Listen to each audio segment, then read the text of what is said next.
எங்க வீட்ல இருக்க எல்லாருமே பார்த்தீங்கன்னா, அப்போட அம்மாவ திட்டிட்டு இருக்க. அப்பவும் வந்துட்டு, இப்ப எதுக்காக அம்மாவ எல்லாரும் திட்டிட்டு இருக்கீங்க? அது மட்டும் இல்லாம, அவங்க அம்மாகிட்ட என்ன ஏதுன்னு விசாரிச்சா, அவங்க அம்மாவும் பார்த்தீங்கன்னா, எல்லா உண்மையும் சொல்லுவாங்க. உடனே நம்ம அப்பவும் பார்த்தீங்கன்னா, சுதா ஆன்டி மட்டுமா சொல்றாங்க என்ன? நம்ம வீட்டு பக்கத்துல இருக்காங்க. எல்லாருமே என்ன தப்பா தானே பேசுறாங்க. அப்படி பார்த்தா நீங்க எல்லாரையும் தடுக்க வேண்டியதா இருக்கும். எல்லாரையும் அடிக்க வேண்டியதா இருக்கும். இதே இந்த விஷயத்த நீங்க ரக்ஷித் சார் கிட்ட சொல்லியிருந்தீங்கன்னு வச்சுக்கோங்களேன், அவங்க எல்லாத்தையும் சால்வ் பண்ணியிருப்பாங்க. இப்ப அந்த ஒரு சொந்தமும் முறிஞ்சு போச்சு. அப்படின்னு சொல்லி வேதனைப்படுவாங்க. எங்க டாக்டரும் பார்த்தீங்கன்னா, நம்ம சுதாவுக்கு ட்ரீட்மெண்ட் பண்ணிட்டு வெளிய போனதுதான். வீட்ல இருக்க எல்லாருமே பார்த்தீங்கன்னா, என்னாச்சுன்னு கேட்க, கேடி பெரியம்மாவும் பார்த்தீங்கன்னா, சுதாவுக்கு ஹார்ட் அட்டாக்ன்னு பொய் சொல்லிருவாங்க. அது மட்டும் இல்லாம எல்லாத்துக்கும் காரணம் நம்ம ரக்ஷித் தான், உன்னால தான் அப்படின்னு சொல்லிட்டு, அவங்கள பார்த்தீங்கன்னா, காயப்படுத்துற மாதிரி பேசிருவாங்க.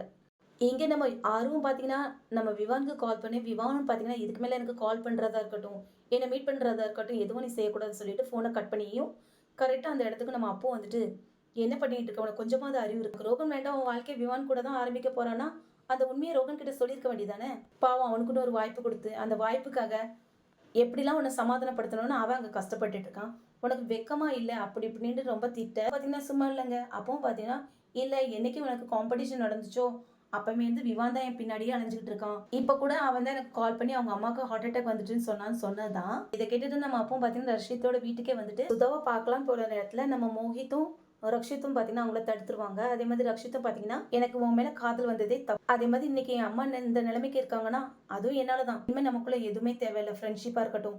எல்லாத்தையும் இப்பவே விட்டுறலாம். நீ அப்ரஜிதாவாவே இரு. நான் எப்பவும் போல ரக்ஷித் பாரத்வாஜாவே இருந்துட்டு போறேன்.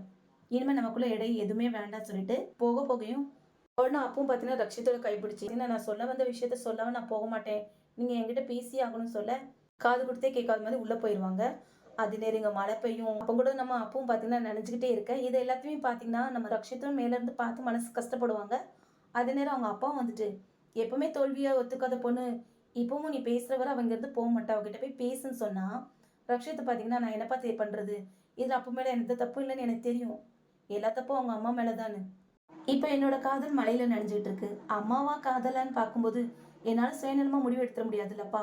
பரவால்ல விடுங்கப்பான்னு சொன்னாலும், ரக்ஷித்தோட அப்பாவும் பார்த்தீங்கன்னா, நடந்த உண்மைய ரக்ஷித் கிட்ட சொல்லலாம்னு நினைப்பாங்க. ஆனா ரக்ஷித்தும் பார்த்தீங்கன்னா, எதையும் கேட்கிற மாதிரி ஐடியாவே இல்லாம அங்கருந்து போயிருவாங்க.